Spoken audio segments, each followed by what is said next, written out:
दोस्तों, जय हिंद, जय भारत, वंदे मातरम। वीरेंद्र त्रिपाठी का नमस्कार श्रोता। क्या आपने कभी ऐसा सुना है कि कोई योद्धा ये कहे, यदि मैं युद्ध स्थल में वीर गति को प्राप्त हो जाता हूं तो मेरा दाह संस्कार युद्ध स्थल में ही किया जाए। मेरी प्रेयर की जो बुक है मेरी माँ को दे दिया जाए, मेरी जो अंगूठी है मेरी पत्नी को दे दिया जाए, और जो मेरा पेन है मेरे पुत्र को दे दिया जाए। शायद आपने ऐसा नहीं सुना होगा, या हो सकता है कुछ लोगों ने सुना। एक कहानी एक ऐसे वीर सपूत की है जिनका नाम है लेफ्टिनेंट कर्नल A.B. तारापुर। ये 1965 की युद्ध की घटना में आपको बताने जा रहा हूं, जो कि बहुत भयंकर युद्ध हुआ था, लेकिन कौन जीता कौन हारा इसका फैसला नहीं हो पाया, इसलिए इसका नाम ज़्यादा नहीं आता है। वैसे 62-71 की लड़ाई और कारगिल का नाम ज़्यादा आता है, लेकिन 65 का युद्ध जो था वो इन युद्धों से ज़्यादा ही नुकसानदायक था। दोस्तों, कर्नल A.B. तारापुर का जन्म 18 अगस्त 1923 बॉम्बे में हुआ था। इनके जो पूर्वज थे वह शिवाजी की सेना में सैनिक थे, और कहीं लिखा है कि कर वसूलते थे। बाद में हैदराबाद निजाम के यहाँ इनके पिता और दादा नौकरी करने लगे, और वही काम करते थे जो शिवाजी के सेना में करते थे। एक गांव है तारापुर, तो तारापुर के एक जमींदार हो गए, जागीरें मिल गई, उससे अगल बगल जितने गांव थे वो सब जुड़े हुए थे। तो इनका जो टाइटल तारापुर पड़ा है और तारापुर गांव के नाम पर पड़ा है। इनकी प्रारंभिक शिक्षा पूना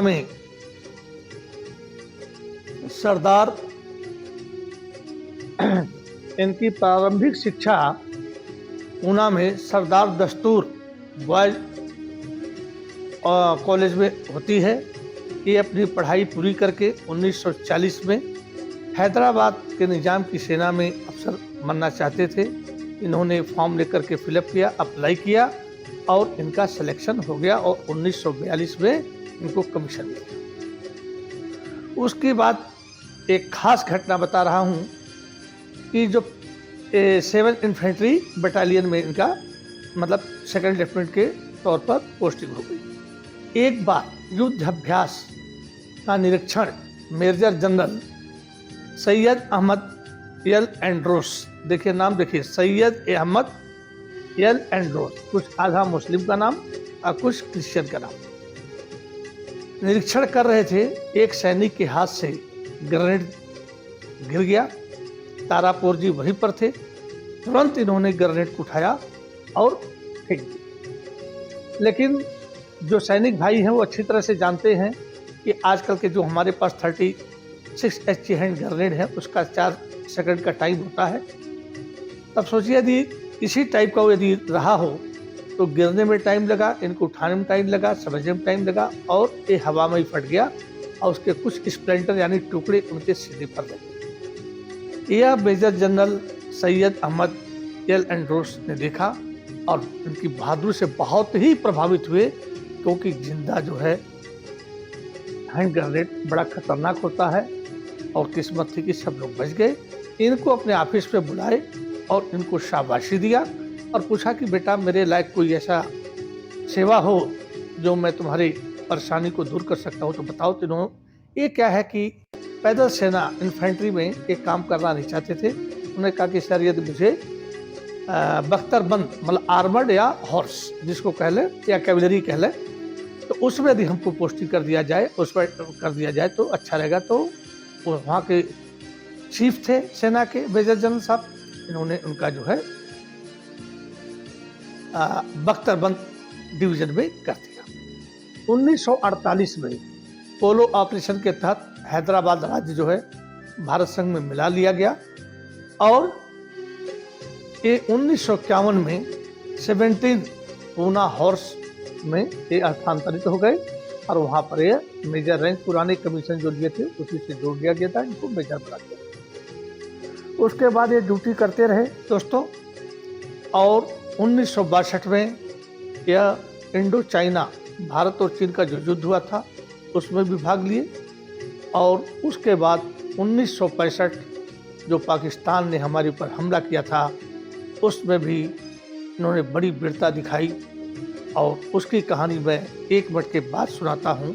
जरा हम थोड़ा सा पीछे चलते हैं 1947 और 48 में। जब देश आज़ाद हुआ था 1947 और 48 में, 47 में सॉरी, तो अगस्त के बाद सितंबर महीने में पाकिस्तान ने कबाइलियों के भेष में अपने सैनिक डाल दिए और 47 और 48 का युद्ध चला, जिसमें प्रथम परम वीर चक्र मेजर सोमनाथ शर्मा को मिला और दूसरा यदुनाथ सिंह को मिला।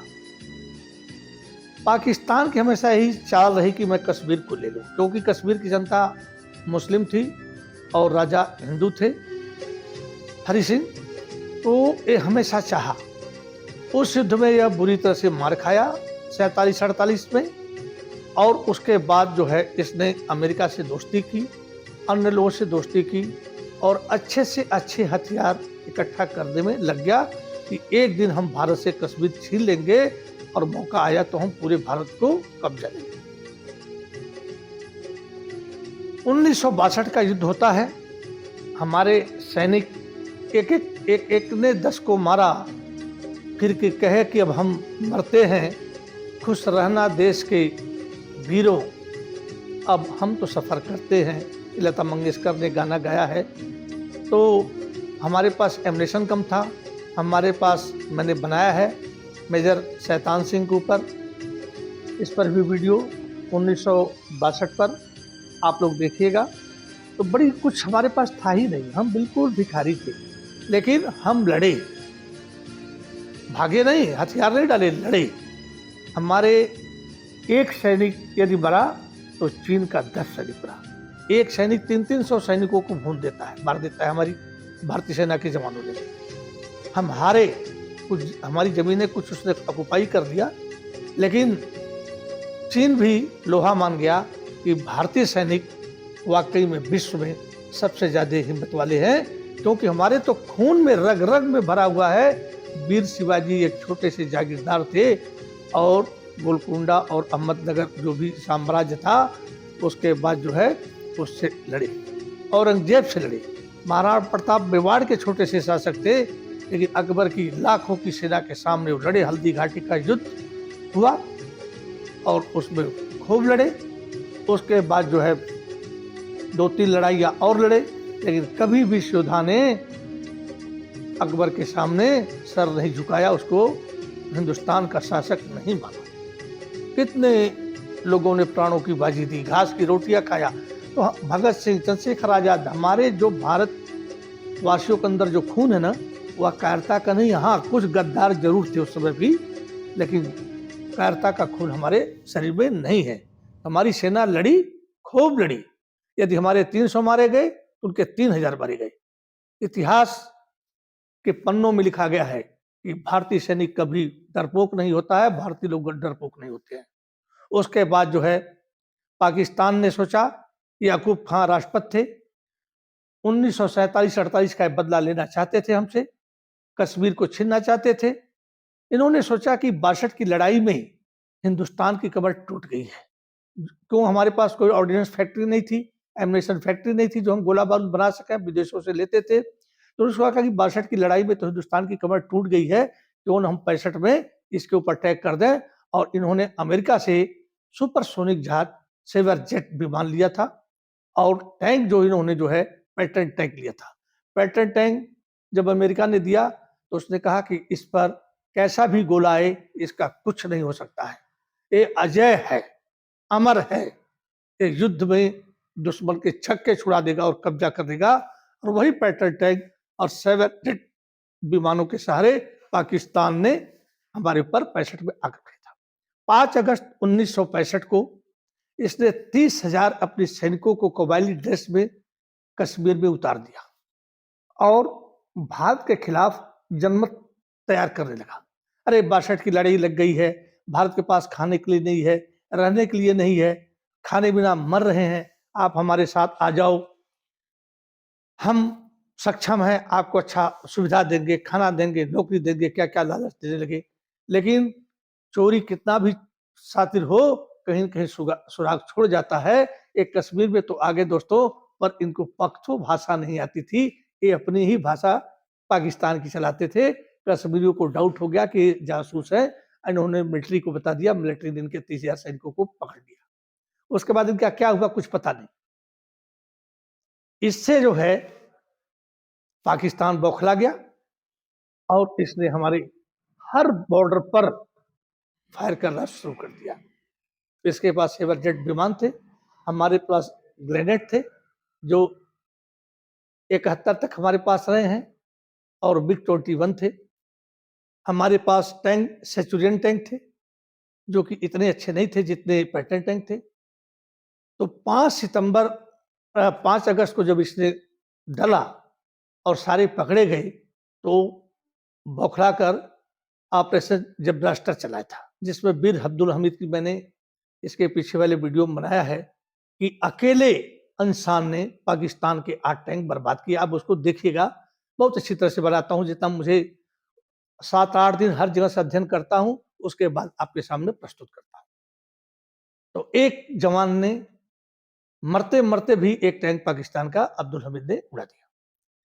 अब 6 सितंबर को हमारी भारतीय सेना रेड क्लिफ लाइन को पार करती है और फर्स्ट कोर को आदेश मिलता है कि सियालकोट लाहौर के बीच में जो कनेक्शन है, जो आवागमन है, जो संचार व्यवस्था, उसको तोड़ दिया जाए। और सियालकोट सेक्टर में फलोरा और वजीर अली ऐसे पोस्ट हैं जिन पर कब्जा कर करके चामिंडा को अपने कब्जे में ले लिया जाए, चामिंडा को जीत दिया जाए। 11 सितंबर 1965 को इस कहानी के नायक लेफ्टिनेंट कर्नल एबी तारापुर को आदेश मिलता है कि 9 डोगरा और 8 गढ़वाल राइफल को सपोर्ट करते हुए आप चामुंडा के लिए रवाना हुए। ये जो है अपना एक स्क्वाड्रन लेते हैं और ये चलते हैं। रास्ते में फलोरा आता है, उस पर अब टैंकों का युद्ध आप देखिए, और इसी पर मैं आपको हवाई जहाज का भी वीडियो दिखाऊंगा। तो कैसे ये टैंक फायर कर रहे हैं, हमारा सेंचुरियन टैंक है और उनका जो है पैटर्न टैंक है। जैसे ही फ्लोरा की तरफ चलते हैं, फ्लोरा पर आक्रमण करते हैं, तो पाकिस्तान जो है वजीर अली से मतलब बहुत तेजी के साथ या आर्टिलरी और आर्टिलरी जिसको तोपखाना कहते हैं, और टैंकों से इनको फायर कर देता है। कोई भी युद्ध जीतने के लिए एक यूनिट काम नहीं करती है। युद्ध जीतने के लिए आपके पास कैवलरी मतलब ये आपका होना चाहिए, आर्मर्ड होना चाहिए, टैंक होना चाहिए, तोपखाना होना चाहिए और इन्फेंट्री होना चाहिए। इन्फेंट्री वहां पर जाकर झंडा गाड़ती है, कब्जा करती है। तोपखाना पीछे से फायर दे करके दुश्मन को बर्बाद करता है, और टैंक के पीछे हमारे सेना भी चलती है कि आगे से कोई फायर है तो टैंक उसके आगे गोलियों को और एक ऐसी जगह पर जाकर सीधे अटैक धावा बोल करके वहां पर कब्जा कर। तो तीनों का तालमेल बहुत जरूरी है और ये तीनों के साथ ही चले। लेकिन वजीर वली से इतना भयंकर 13 सितंबर को पाकिस्तान ने हमारे ऊपर फायर किया कि हमारे कर्नल एबी तारापुर घबराए नहीं और टैंकों का मुंह जो है वजीर अली की तरफ से मोड़ दिया। और जो पैटर्न टैंक थे दनादन मारते गए, दनादन मारते गए, और अब्दुल हमीद ने पैटर्न टैंक को तोड़कर ये दिखा दिया था कि यह बर्बाद किया जा सकता है। और ये तारापुर के दिल में था, अपने जवानों से कहे कि ये टैंक को बर्बाद कर दो, और इन्होंने जो है सेंचुरियन टैंक से फायर किए। देखिए दोस्तों, आपके पास कितनी भी अच्छी गाड़ी हो, यदि आपको चलाने नहीं आता है तो आप अपनी जगह पर नहीं पहुंच सकते हैं। लेकिन आपके पास थोड़ी खराब भी गाड़ी है और चलाने माहिर हैं, तो आप उस जगह पर पहुंच सकते हैं। तो इनके पास तो ले लिए, पर ये जैसे ही टैंक पर गोला लगता था, टैंक के साथ ये जल के मरना मुल्ला भाई लोग नहीं चाहते थे। टैंक छोड़कर सीधे भाग जाते थे, ग्राउंड छोड़ देते थे। हमारी सेना आसानी से जाकर के जो है वहां पर कब्जा कर लेती थी। तो वजीर वली पर अब उन्होंने अटैक किया 13 सितंबर को और भयंकर युद्ध हुआ। पाकिस्तान ने भारी हमले भी किए, टैंकों से किए, आर्टिलरी से किए, लेकिन हमारे आपको युद्ध का मैदान दिखाऊंगा इसी वीडियो में। और हमारे सैनिक तो भागने वाले हैं ही नहीं, हम तो महाराणा प्रताप के देश के हैं। हमने गंगा जमुना का पानी पिया है, हर नदियों का पानी पिया है। तो उस पर इन्होंने भयंकर आक्रमण करके वजीर अली पर कब्जा कर लिया। अब 14 सितंबर को फ्लोरा की तरफ आगे बढ़े। फ्लोरा के तरफ आगे जब बढ़ते हैं उसको जीतने के लिए, तो वजीर वली के ही पीरियड में इनके टैंक पर एक गोला लग जाता है और एक घायल हो जाते हैं। ऊपर से हाई कमान से आदेश आता है कि कर्नल तारापुर तुम वापस आ जाओ और तुम घायल हो। तो कर्नल तारापुर जानते क्या कहते हैं? नहीं, मैं वापस नहीं आ सकता हूं, मैं 17 पूना हॉर्स का कमांडिंग अफसर हूं, सीओ हूं। यदि मैं वापस चला गया तो मेरे जवानों का मनोबल टूट जाएगा, इसलिए मैं यहीं पर रहूंगा और पूरे युद्ध तक रहूंगा, भले ही मेरी मौत हो जाए। 11 सितंबर को मेजर चीमा से कहते हैं कि ये चीमा, यदि मैं युद्ध लड़ते हुए यहाँ पर वीर गति को प्राप्त हो जाता हूं तो मेरे शरीर का दाह संस्कार युद्ध स्थल पर ही गोलाबारी के बीच में ही कर दिया जाए और मेरी जो प्रेयर बुक है मेरी माँ को दे दिया जाए, प्रार्थना किताब जो है। और मैं जो अंगूठी लोग पहनते हैं शादियों, आप जानते हैं ना कि सेरेमोनी करते अंगूठी पहनाते हैं, वो अंगूठी जो है मेरी पत्नी को दे दिया जाए। कहने मतलब है कि मैं एक्सपायर हो रहा हूं, अब पत्नी जैसे चाहे उससे जी है, और मेरा जो पेन है मेरे लड़के को दे दिया जाए, ये उनको बता देते हैं। उसके बाद जब फ्लोरा पर चलते हैं तो ये हुआ कि फ्लोरा को इन्फेंट्री पीछे से अटैक कर लेगी। इधर से सपोर्टिंग हुई थी, 9 डोगरा और 8 गढ़वाल थे ही साथ में। भयंकर युद्ध होता है और फ्लोरा पर भी एक कब्जा कर लेते हैं। और फ्लोरा से आगे एक चामुंडा है, वही असली टारगेट था हमें कब्जा करने के लिए। ये बीच में तो 2 चौकियां मिली थी। अब उसके तरफ जो है 16 सितंबर को ये चल देते हैं कब्जा करने के लिए। जब ये चलते हैं 16 सितंबर को, तो अभी चामुंडा की लड़ाई चल ही रही होती है। तब तक भाई उनके पास, मैंने आपको पहले ही बताया है, उनके पास पैटर्न टैंक थे। हवाई हमले हुए, इनके टैंकों पर 2-3 गोले धड़ाम धड़ाम आकर गिरे और एक गोला ऐसी जगह पर आया जो टैंक को छेदते हुए अंदर जाके ब्लास्ट हुआ, उनके टैंक में आग लग गई। और हमारे भारत माता के वीर सपूत जो युद्ध भूमि में यह बात कहा था, टैंक में ही उनकी मृत्यु हो गई, टैंक में आग लग गई।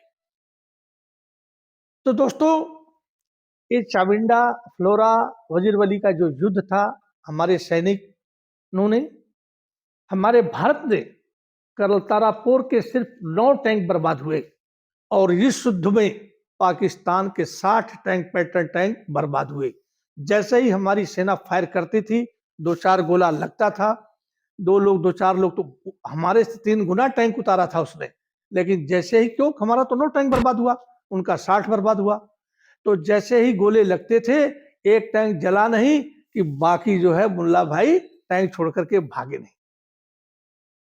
एक कर्नल साहब ने कहा है कि मैं फ्लोरा, जो कि वहां पर फोर्स हॉर्स भी लगी हुई थी, वो भी आर्मर्ड है, तो कहे कि मैं टीले से देख रहा था कि क्या है। तो देखा कि उनके पैटर्न टैंक से जो क्रूज होते हैं, मतलब ड्राइवर होते हैं, फायरर होते हैं, जो उसको चलाते हैं, 4 लोग लगते हैं इसको चलाने में, बैठकर चाय पी रहे थे। और जैसे ही टीले पर हमको देखे, वो टैंक को ऐसे ही छोड़ करके वैसे ही भाग गए। वो टैंक के साथ जलना नहीं चाहते थे, क्योंकि जलने मतलब वो मरना नहीं चाहते थे, क्योंकि मुसलमान तो दफनाए जाते हैं, तो कह हम तो जल के खाक हो जाएंगे, हम अल्लाह मियाँ के पास स्वर्ग नहीं, जन्नत नहीं मिलेगा, इसलिए जो है वो भाग जाते थे। ये वहाँ के सैनिक अफसरों का मैंने वीडियो पढ़ा है और देखा है, तो भाग जाते थे और आसानी से फ्लोरा पर वो मतलब कब्जा कर लिया इन्होंने। वहीं पर पुलिस चौकी थी, कोई नहीं था, साहब भाग गए एकदम से।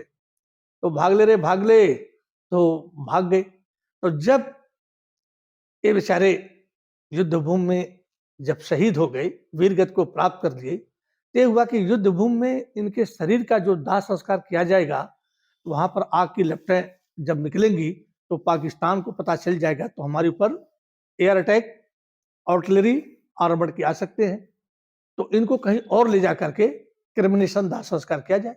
लेकिन उनके साथ जो जवान थे उतना प्यार करते थे, बोले नहीं साहब, हमारे साहब की अंतिम इच्छा पूरी की जाएगी, भले हम मर जाएं, चाहे एयर स्ट्राइक में मरे, चाहे टैंकों के गोले से मरे, चाहे आर्टिलरी के मरे, हमें मरना मंजूर है। और साहब का दाह संस्कार इसी युद्ध भूमि में होगा। और इनका दाह संस्कार युद्ध भूमि में किया गया। और मरणोपरांत दोस्तों इनको भारत सरकार ने सेना का सर्वोच्च अवार्ड परमवीर चक्र से नवाजा। तो ऐसे ऐसे हमारे वीर सपूत हैं जो 5 दिन पहले मृत्यु से डिक्लेयर कर देते हैं कि मेरे शरीर के साथ क्या किया जाए। तो ऐसे ऐसे मैं वीडियो आपको बताता हूं। हम लोग जब पढ़ते थे, बस 1 मिनट और समय लेता हूं, पढ़ते थे तो वीर अब्दुल हमीद का कक्षा 6 में ही हमें पढ़ा दिया गया था। फ्लाइंग अफसर निर्मल जीत सिंह सेखों का भी पढ़ा दिया गया था। अल्बर्ट एक्का का भी पढ़ा गया था। तो आज भी भारत सरकार के यदि कोई भी मंत्री, शिक्षा मंत्री जो भी है, यदि मेरे वीडियो को कहीं गलती से देख रहे हो तो हमारी सिलेबस में हमारे 21 सैनिक वीर सैनिकों को परमवीर चक्र मिला है अभी तक, तो उनका इतिहास पढ़ाया जाए। महावीर चक्र जो मिले हैं उनका भी पढ़ाया जाए, क्योंकि ऐसे पढ़ाने से हमारे इतिहास हमको याद दिलाते हैं कि हम इस भारत माँ की संतान हैं और हमारी ड्यूटी क्या है भारत माँ की रक्षा के लिए। क्योंकि पाकिस्तान में जो गोरी के वंशज थे, बाबर के वंशज थे, उन्होंने यही सोचा होगा याकूब खान ने कि हम भारत को जीत लेंगे। लेकिन उस समय 1192 में मोहम्मद गोरी ने जब पृथ्वीराज चौहान को हराया था तो बगल में बनारस और कन्नौज का राजा जयचंद था, उसने निमंत्रण दिया था, खाना दिया था और लड़वाया था। 1526 में जब बाबर इब्राहिम लोदी से युद्ध किया था तो दौलत खान ने उसको बुलाया था। और कहीं एक आता है, मुझे विश्वास नहीं होता कि राणा सांगा ने भी बुलाया था। और उस समय भारत टुकड़े टुकड़े में था, लेकिन आज भारत हमारा एक है। इसीलिए लता जी ने गाना गाया था, कोई गोरखा कोई मद्रासी, कोई गोरखा कोई मद्रासी, सरहद पर मरने वाला हर वीर था भारतवासी। एक एक ने 10 को मारा, तो 9 टैंक और 60 टैंक।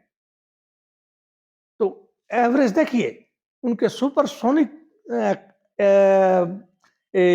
सेवर जेट विमान, हमारे ग्लेनेट पुराने अंग्रेज जो छोड़कर गए थे, हम कुछ खरीद नहीं पाए थे, हम तो रोटी और रोजी की जुगाड़ में थे, फैक्ट्रियां लगाने की जुगाड़ थे, हमारे पास कुछ था ही नहीं। और वह मेरे से ही पैदा हुआ, मेरा ही औलाद अपने बाप के खिलाफ हथियार इकट्ठा कर रहा है। पाकिस्तान कोई था ही नहीं, कुछ नाम ही नहीं था। और उसने जब 47-48 में मुंह की खाई तो हमें हराने के लिए, हमारे पास कब्जा करने के लिए हथियार खरीद रहा था, रोटी नहीं खरीद रहा था, हथियार। और हमारे प्रधानमंत्री जवाहरलाल नेहरू भाखड़ा नंगल बाद 1948 में बनवाए, एम्स दिल्ली का बनवाए, आईआईटी खड़गपुर के लिए किए, उन्होंने बहुत कुछ किया। उसके बाद जो भिलाई स्टील प्लांट किए, तो देश को बढ़ा रहे थे। बीच में 62 का युद्ध लग गया।